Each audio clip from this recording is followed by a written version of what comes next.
Hello dear students, right from today we will start the NTSC exam preparation for physics subject and physics subject ਦੇ ਵਿੱਚ ਜਿਹੜੇ 9th and 10th class ਦੇ ਜਿਹੜੇ chapters ਅਸੀਂ cover ਕਰਾਂਗੇ you can see on this slide. So ਇਹਦੇ ਵਿੱਚ there are 7 chapters which we will discuss and we will start from this chapter number 1. So that is motion, force and laws of motion. So we will cover all those important questions ਜਿਹੜੇ 9th and 10th level ਦੇ students ਦੇ ਲਈ NTSC exam ਦੇ ਵਿੱਚ question ਆ ਸਕਦੇ ਹਨ. So let's start. So first question is, if a body is moving at constant speed in a circular path, ਹੁਣ ਉਹ ਕਹਿ ਰਿਹਾ ਹੈ ਕਿ a body which is moving in a circular path, so what can be the correct options? So first is velocity is constant and its acceleration is 0. ਹੁਣ ਇਸ case ਦੇ ਵਿੱਚ ਕੀ ਹੈ ਕਿ you can see when the body is at this point, ਉਹਦੀ ਜਿਹੜੀ velocity ਦੀ direction ਆ ਤੇ acceleration ਦੀ ਇਸ point ਤੇ ਹੋਏਗੀ. So the direction of velocity and acceleration that is continuously changing.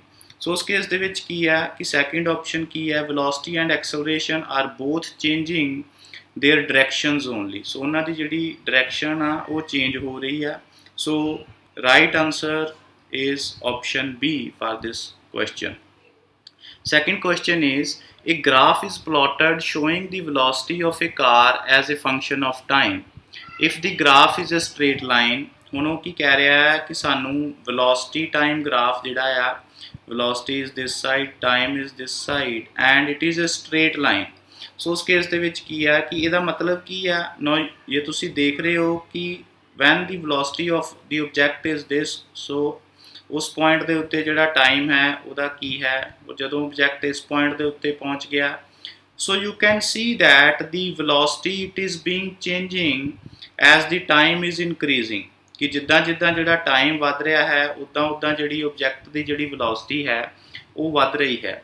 ਸੋ ਇਹਦਾ ਮਤਲਬ ਕੀ ਹੈ ਕਿ ਕਿਸ ਤਰ੍ਹਾਂ ਵੱਧ ਰਹੀ ਹੈ. ਸੋ ਐਕਸਲਰੇਸ਼ਨ ਨੂੰ ਜਿਹੜਾ ਆਪਾਂ ਡਿਫਾਈਨ ਕਰਦੇ ਹਾਂ rate of change of velocity, ਕਿ ਜਿਹੜੀ ਵੈਲੋਸਿਟੀ ਹੈ ਉਹ ਟਾਈਮ ਦੇ ਨਾਲ ਕਿਸ ਰੇਟ ਦੇ ਨਾਲ ਚੇਂਜ ਕਰ ਰਹੀ ਹੈ. So acceleration will be constant. So correct option is option B. A ਨਹੀਂ ਹੋ ਸਕਦਾ ਕਿਉਂਕਿ ਕਾਰ ਜਿਹੜੀ ਆ it started at rest, so ਜ਼ਰੂਰੀ ਨਹੀਂ ਹੈ. ਸੋ ਐਕਸਲਰੇਸ਼ਨ ਵਾਜ਼ ਇਨਕਰੀਜ਼ਿੰਗ. ਸੋ ਇਸ ਕੇਸ ਦੇ ਵਿੱਚ ਕੀ ਆ ਕਿ ਜੇ ਐਕਸਲਰੇਸ਼ਨ ਇਨਕਰੀਜ਼ ਕਰ ਰਹੀ ਹੈ ਫਿਰ ਉਹ ਜਿਹੜਾ ਗ੍ਰਾਫ ਆ ਇੱਕ ਸਟ੍ਰੇਟ ਲਾਈਨ ਨਹੀਂ ਰਹੇਗਾ.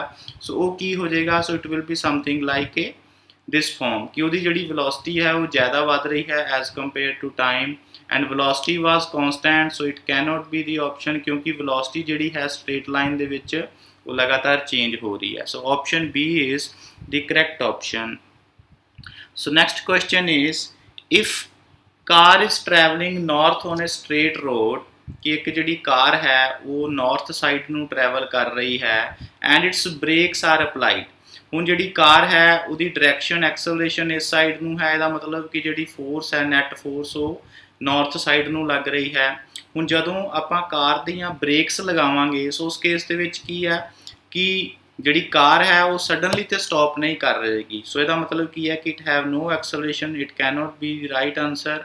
Accelerate to the south, accelerate to the north. ਹੁਣ ਕਾਰ ਜਿਹੜੀ ਆਲਰੇਡੀ ਐਕਸਲਰੇਟ ਕਰ ਰਹੀ ਹੈ, ਜਦੋਂ ਆਪਾਂ ਬ੍ਰੇਕ ਲਗਾਵਾਂਗੇ ਬ੍ਰੇਕਸ ਜਿਹੜੀਆਂ ਆ ਉਹ ਫ੍ਰਿਕਸ਼ਨਲ ਫੋਰਸ ਜਿਹੜੀ ਹੈ ਉਹ ਸਾਡੀ ਆਪੋਜ਼ਿਟ ਡਾਇਰੈਕਸ਼ਨ ਦੇ ਵਿੱਚ ਲੱਗੇਗੀ, that is ਟੁਆਰਡ the south side. ਸੋ ਇਹਦਾ ਮਤਲਬ ਕੀ ਹੈ ਕਿ ਜਿਹੜੀ ਐਕਸਲਰੇਸ਼ਨ ਹੈ ਜਾਂ ਜਿਹਨੂੰ ਆਪਾਂ negative of acceleration D acceleration ਕਹਿ ਦਿੰਦੇ ਹਾਂ, ਸੋ ਜਿਹੜੀ ਐਕਸਲਰੇਸ਼ਨ ਹੈ ਉਹ ਕਿੱਧਰ ਨੂੰ ਲੱਗ ਰਹੀ ਹੈ, that is acceleration towards the south ਜਿਹੜਾ ਹੈ. This is the most appropriate answer. ਜਿਹੜਾ ਕਰੈਕਟ ਆਪਸ਼ਨ ਹੈ ਉਹ ਆਪਸ਼ਨ ਸੈਕਿੰਡ ਹੈ. So fourth question is, an object is moving with the uniform velocity. ਹੁਣ ਕੋਈ ਆਬਜੈਕਟ ਹੈ ਉਹ ਯੂਨੀਫਾਰਮ ਵੈਲੋਸਿਟੀ ਦੇ ਨਾਲ ਮੂਵ ਕਰ ਰਿਹਾ ਹੈ. ਸੋ ਇਹਦਾ ਮਤਲਬ ਕਦੋਂ ਮੂਵ ਕਰੇਗਾ, when the force acting on the objects are balanced, ਕਿ ਜਦੋਂ ਜਿਹੜੀ ਨੈਟ ਫੋਰਸ ਹੈ ਉਹ ਬੈਲੈਂਸ ਹੈ, ਕਿ ਲਗਾਤਾਰ ਜਿਹੜੀ ਨੈਟ ਫੋਰਸ ਲੱਗ ਰਹੀ ਹੈ ਉਹ ਤੇ ਜਿਹੜੀ ਫ੍ਰਿਕਸ਼ਨਲ ਫੋਰਸ ਲੱਗ ਰਹੀ ਹੈ ਉਹਨਾਂ ਨੇ ਬੋਡੀ ਨੂੰ ਬੈਲੈਂਸ ਕਰਕੇ ਰੱਖਿਆ ਹੋਇਆ ਹੈ. So the forcing acting on the objects are balanced forces. Second ਕੀ ਹੈ, there is no external force acting on it, ਕਿ ਜਿਹੜੀ ਬਾਹਰੋਂ ਕੋਈ ਜਿਹੜੀ ਆਪਾਂ ਉਹਨੂੰ ਫੋਰਸ नहीं लगा रहे। सो उस केस ਦੇ ਵਿੱਚ ਵੀ ਕੀ ਹੈ ਕਿ ਕੋਈ ਵੀ ਜਿਹੜੀ ਬੋਡੀ ਹੈ if it is moving with uniform velocity, so ਉਹ ਲਗਾਤਾਰ ਮੂਵ ਕਰਦੀ ਰਹੇਗੀ ਜਦ ਤੱਕ ਆਪਾਂ ਉਹਨੂੰ ਕੋਈ ਬਾਹਰੋਂ ਐਕਸਟਰਨਲ ਫੋਰਸ ਨਹੀਂ ਲਗਾ ਕੇ ਉਹਨੂੰ ਆਪਾਂ ਪਰਟਰਬ ਨਹੀਂ ਕਰਦੇ, ਉਹਨੂੰ ਆਪਾਂ ਚੇਂਜ ਨਹੀਂ ਕਰਦੇ। ਸੋ ਆਪਸ਼ਨ ਏ ਵੀ ਸਹੀ ਹੈ, ਆਪਸ਼ਨ ਬੀ ਵੀ ਸਹੀ ਹੈ। ਸੋ ਇਹਦਾ ਕਰੈਕਟ ਆਨਸਰ ਕੀ ਹੈ? both option A and B are correct. Next question is the acceleration of a car that speeds up from 12 meter per second to 30 meter per second in 15 second। ਹੁਣ ਸਾਨੂੰ initial velocity ਜਿਹੜੀ ਹੈ ਉਹ ਕਿੰਨੀ ਦਿੱਤੀ ਹੋਈ ਹੈ? 12 metre per second. Final velocity ਜਿਹੜੀ ਹੈ that is 30 metre per second. Time ਸਾਨੂੰ ਦਿੱਤਾ ਹੋਇਆ ਹੈ 15 ਸੈਕਿੰਡ। ਸੋ ਅਸੀਂ ਜਿਹੜੀ ਐਕਸਲਰੇਸ਼ਨ ਫਾਈਂਡ ਆਊਟ ਕਰਨੀ ਹੈ। ਸੋ ਫਾਰਮੂਲੇ ਤੁਹਾਨੂੰ 3 ਪਤਾ ਹਨ। ਸੋ ਇਹਦੇ 'ਚ ਆਪਾਂ ਫਾਰਮੂਲਾ ਕਿਹੜਾ ਲਗਾ ਸਕਦੇ ਹਾਂ? V is equal to U plus AT ਵਾਲਾ। ਸੋ V is 30, U ਨੂੰ ਆਪਾਂ ਦੂਸਰੇ ਪਾਸੇ ਲੈਫਟ ਸਾਈਡ ਮੂਵ ਕਰਾਵਾਂਗੇ। 30 minus 12 that is equal to A into 15। So this comes out to be 18 over 15। So that is equal to 1.2 meter per second square ਜਿਹੜਾ ਹੈ ਇਹਦਾ correct answer ਹੈ। That is option B। So next question is a body moves along a straight line at 20 meter per second undergoes an acceleration of -4 meter per second। ਹੁਣ ਇੱਕ body move ਕਰ ਰਹੀ ਹੈ, ਕਿੰਨੀ ਵੈਲੋਸਿਟੀ ਨਾਲ move ਕਰ ਰਹੀ ਹੈ? ਉਹ 20 ਮੀਟਰ ਪਰ ਸੈਕਿੰਡ ਦੇ ਨਾਲ ਮੂਵ ਕਰ ਰਹੀ ਹੈ। ਸੋ ਦੈਟ ਇਜ਼ ਉਹਦੀ ਇਨੀਸ਼ੀਅਲ ਵੈਲੋਸਿਟੀ ਸਾਨੂੰ ਦਿੱਤੀ ਹੋਈ ਹੈ। ਹੁਣ ਉਹਦੇ ਤੇ ਆਪਾਂ ਉਹਨੂੰ ਰਿਟਾਰਡ ਕਰ ਰਹੇ ਹਾਂ, ਡੀ ਐਕਸਲਰੇਸ਼ਨ ਲਗਾ ਰਹੇ ਹਾਂ। ਐਕਸਲਰੇਸ਼ਨ ਕਿੰਨੀ ਲੱਗ ਰਹੀ ਹੈ? -4 ਮੀਟਰ ਪਰ ਸੈਕਿੰਡ ਦੇ ਨਾਲ ਉਹਨੂੰ ਆਪਾਂ ਰੋਕ ਰਹੇ ਹਾਂ। ਸੋ ਇਹਦਾ ਮਤਲਬ ਕੀ ਹੈ ਕਿ ਉਹਦੀ ਜਿਹੜੀ ਫਾਈਨਲ ਵੈਲੋਸਿਟੀ ਹੈ ਉਹ ਘਟ ਜਾਏਗੀ, ਉਹ ਅਸੀਂ ਫਾਈਂਡ ਆਊਟ ਕਰਨੀ ਹੈ।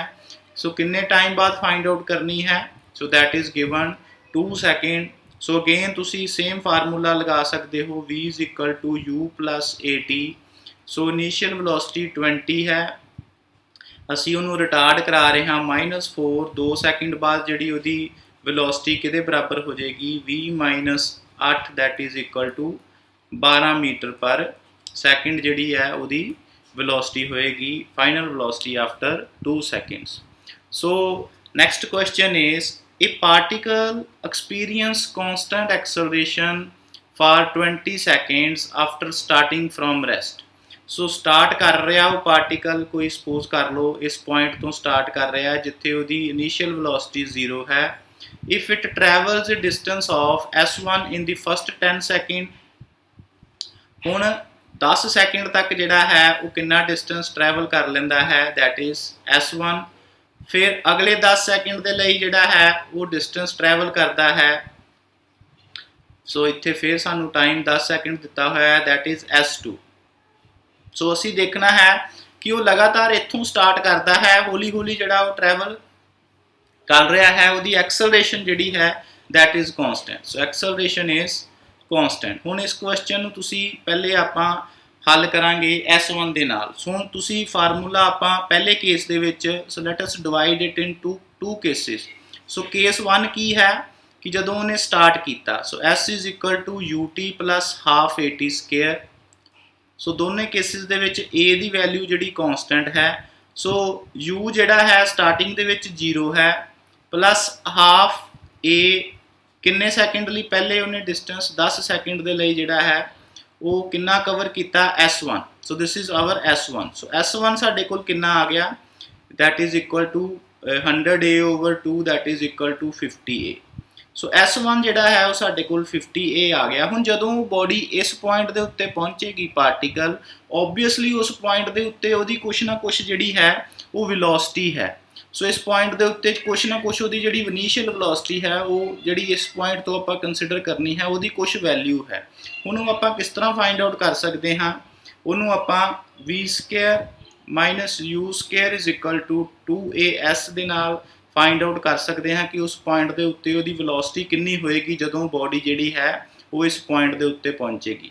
ਸੋ v² u 0 ਹੈ, ਐਕਸਲਰੇਸ਼ਨ ਕੌਂਸਟੈਂਟ ਹੈ। S1 ਦੀ ਜਿਹੜੀ ਵੈਲਿਊ ਹੈ ਉਹ ਅਸੀਂ ਇੱਥੇ ਫਾਈਂਡ ਆਊਟ ਕਰ ਲਈ ਹੈ, that is equal to 50A। ਸੋ ਕਿਹਦੇ ਬਰਾਬਰ ਆ ਜਾਏਗੀ? 100A² that is equal to v²। So v ਕਿਹਦੇ ਬਰਾਬਰ ਆ ਗਿਆ? 10A ਦੇ ਬਰਾਬਰ। कि जदों बॉडी जिहड़ी है 10 सैकेंड बाद इस पॉइंट के उत्ते पहुँचेगी, लेट अस से इट इज़ एक्स पॉइंट, उस पॉइंट के उत्ते जिहड़ी वेलोसिटी है वो 10 ए है। हुण वो जिहड़ी वेलोसिटी है दूसरे पार्टिकल के लिए इनीशियल वेलोसिटी का काम करेगी, क्योंकि आपां दूसरे 10 सैकेंड के विच डिस्टेंस पता करना है कि वो कितना है। हुण फिर आपां वही फार्मूला लगावांगे कि S2 जिहड़ा है that is equal to UT plus half AT square वाला, हाफ AT स्केयर। हुण जिहड़ा ये V है ये दूसरी जिहड़ा 10 सैकेंड के लिए U की वैल्यू वो कितनी हो जाएगी, that is equal to 10A आपां पुट करांगे। टाइम आपां अगले 10 सैकेंड के लिए फाइंड आउट करना है, plus half AT square, A की वैल्यू सानू कॉन्सटेंट दिती हुई है एंड T इज़ 10 का स्केयर। सो किहदे बराबर आ जाएगी, so that is equal to 100A plus 50A that is equal to 150A। हुण S2 की जिहड़ी वैल्यू है वो आ गई साडे कोल 150A। दोवां नूं जे आपां इक्वेट कर दईए S2 over S1 that is equal to 150A over 50A। So S2 जिहड़ा है वो किहदे बराबर आ गया, that is equal to 3 times S1, कि जिहड़ा वो दूसरे 10 सैकेंड दे विच डिस्टेंस कवर करेगा वो 3 गुणा डिस्टेंस कवर करेगा S1 के comparative. So correct answer is option C। So next question is frictional force acts in the direction of force applied in the direction of, हुण फॉर एग्जाम्पल कोई body है उसकी NAT force इधर लग रही है, सो उस केस के विच सानू पता है कि फ्रिक्शनल फोर्स जिहड़ी है वो रगड़ बल जिन्हों आपां कहने हाँ वो हमेशा जिहड़ा है ओपोजिट डायरैक्शन दे विच लगदा है। So frictional force act in the direction opposite to the direction of motion. So correct answer is option 3। So next question is in which of the following cases the object does not possess an acceleration or retardation, कि इन्हां दे विचों object जिहड़ा है किहड़े case दे विच ना ते accelerate कर रहा है ना वो रिटार्ड कर रहा है। सो जदों upward direction with decreasing speed कि ऊपर नूं मूव कर रहा है बट वो स्पीड घट रही है, इसका मतलब की है कि वो रिटार्ड कर रहा है। सो ये नहीं हो सकता। Downward direction with increasing speed, so the speed वध रही है चेंज हो रही है, इसका मतलब वो एक्सलरेट कर रहा है। सो this can not be the option. So with constant speed along circular path, कि सर्कुलर पाथ दे विच सानू पता है कि वो जिहड़ी डायरैक्शन है चेंज हो रही है, इसका मतलब वेलोसिटी चेंज हो रही है जिहदे करके एक्सलरेशन भी जिहड़ी है हर पॉइंट के उत्ते चेंज हो रही है। So with constant speed along horizontal direction, कि एक बॉडी जिहड़ी है वो लगातार एक डायरैक्शन च मूव कर रही है, कॉन्सटेंट स्पीड है, इसका मतलब वो डायरैक्शन भी इधर नूं है, वो कॉन्सटेंट वेलोसिटी होएगी।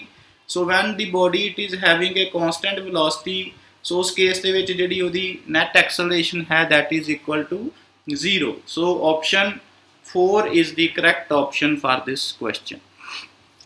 सो next question is a hockey player pushes the ball on the ground, it comes to rest after travelling certain distance, कि एक हाकी का प्लेयर है बाल नूं जोर दी मारदा है तो बाल जिहड़ी है कुछ देर चल के रेस्ट दे विच आ जाती है। इदां क्यों हुंदा है? The player stops pushing the ball, player ने नहीं रोकया। No unbalanced force, so this is also wrong. The ball moves only when pushes, नहीं एक बार उन्हें एक्सलरेट करता बाल कुछ टाइम के लिए मूव करती रहेगी।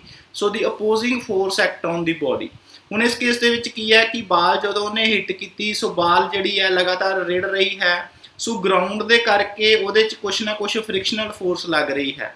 सो फ्रिक्शनल फोर्स लग रही है, सो कुछ डिस्टेंस कवर करके जिहड़ी बाल है वो रुक जाएगी। सो दी अपोजिंग फोर्स और due to the frictional force जिहड़ी बाल है वो कुछ समा डिस्टेंस कुछ डिस्टेंस ट्रैवल करके रुक जाती है। So option D is the correct answer.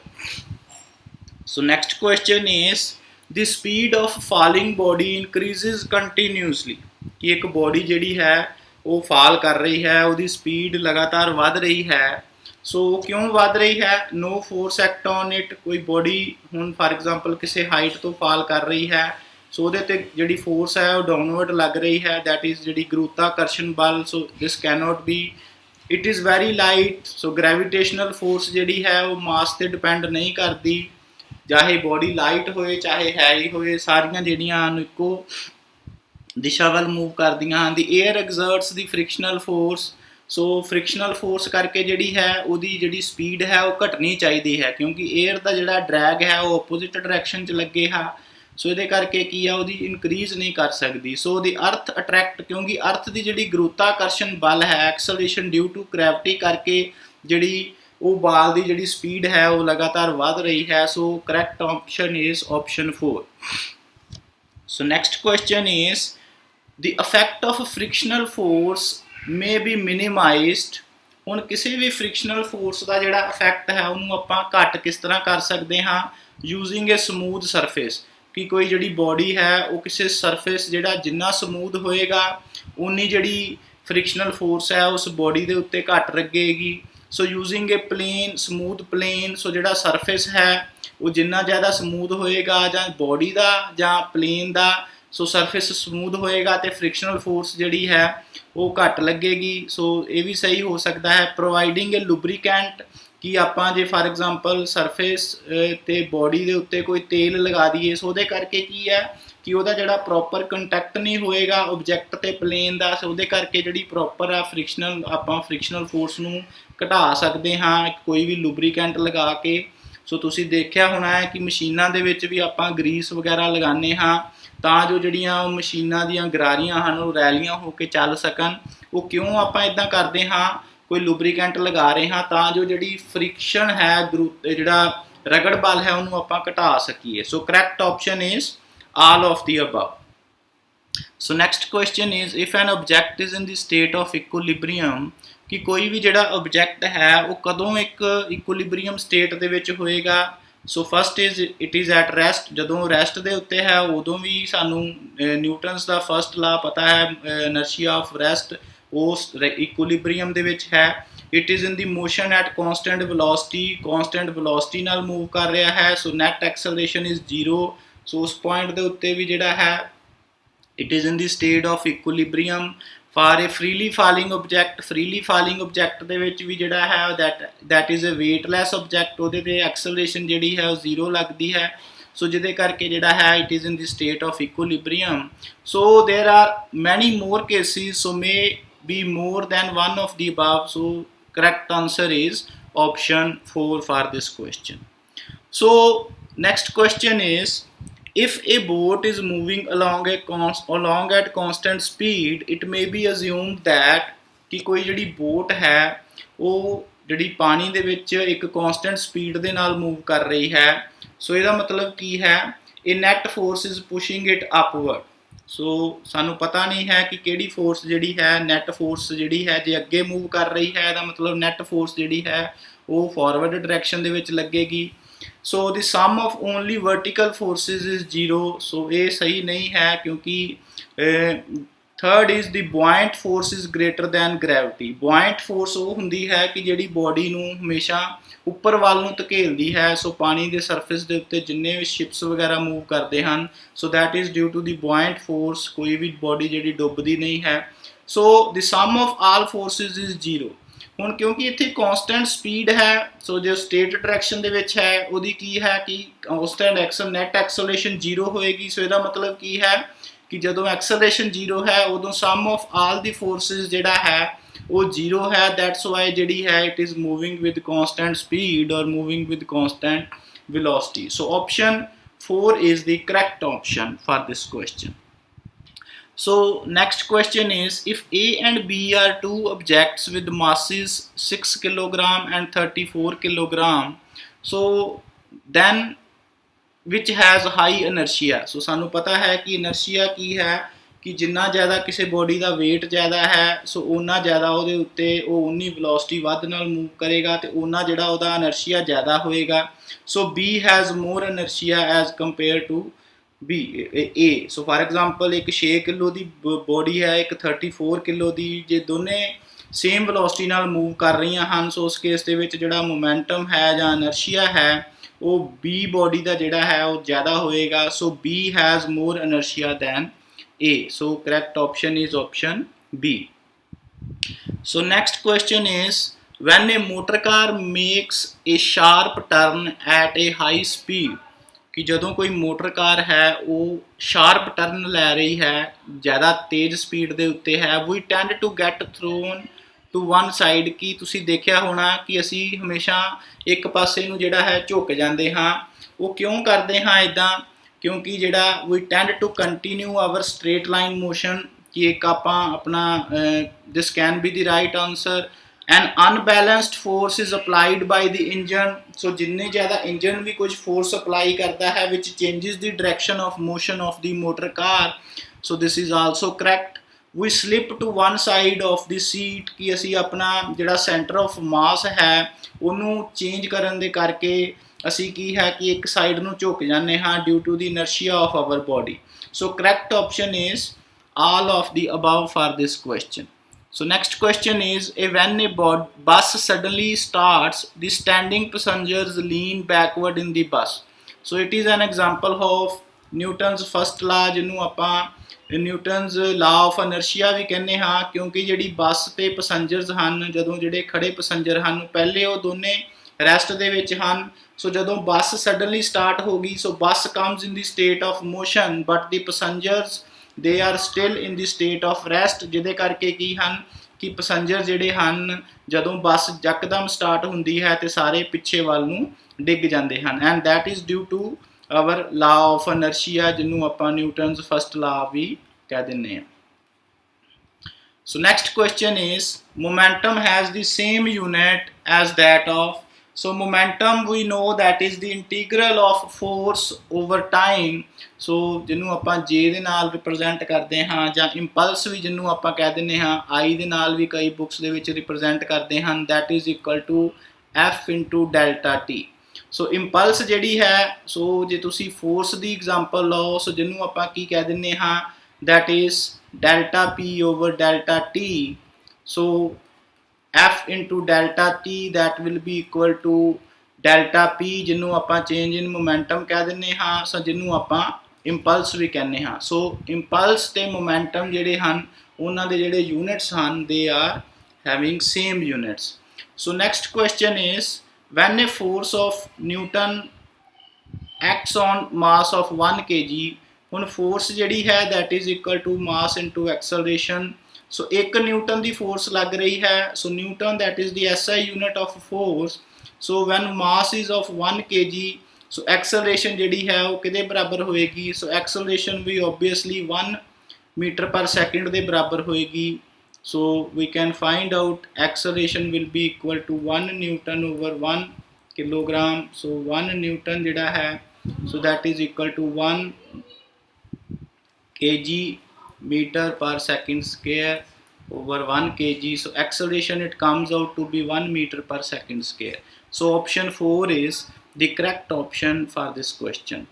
so last question for today's lecture is, law of conservation of momentum states that total momentum of two objects is unchanged or conserved by the collision। so ਸਾਨੂੰ ਪਤਾ ਹੈ ਕਿ ਜਦੋਂ ਵੀ ਕੋਈ reaction ਹੁੰਦੀ ਹੈ, ਸੋ ਉਸ case ਦੇ ਵਿੱਚ ਜਿਹੜਾ total momentum before the reaction and total momentum after the reaction, so that is always conserved। so sum of momentum of two objects before the collision is equal, that is after the collision। so this is also correct। so total momentum ਜਿਹੜਾ ਹੈ ਉਹ unchanged ਰਹਿੰਦਾ ਹੈ, ਜਿੰਨਾ momentum ਪਹਿਲੇ ਹੈ before the collision ਉਨੇ ਹੀ momentum ਦੋਵਾਂ ਦਾ ਜਿਹੜਾ ਹੈ ਉਹ same ਹੋਏਗਾ। so rate of change of momentum of first object is equal to rate of change of momentum, ਕਿ ਜਿਹੜਾ momentum ਹੈ ਉਹ same rate ਜਿਹੜਾ ਹੈ ਉਹਦੇ ਨਾਲ change ਕਰ ਰਿਹਾ ਹੈ, and total momentum it is always conserved। so correct option is all the statements are true for law of conservation of momentum। so okay dear students, we will see you in the next lecture with some more exciting questions related with the graph problem, velocity time graph and acceleration time graph problems, which are part of NTSC exams in the previous year questions papers। okay, till then, goodbye, see you in the next lecture।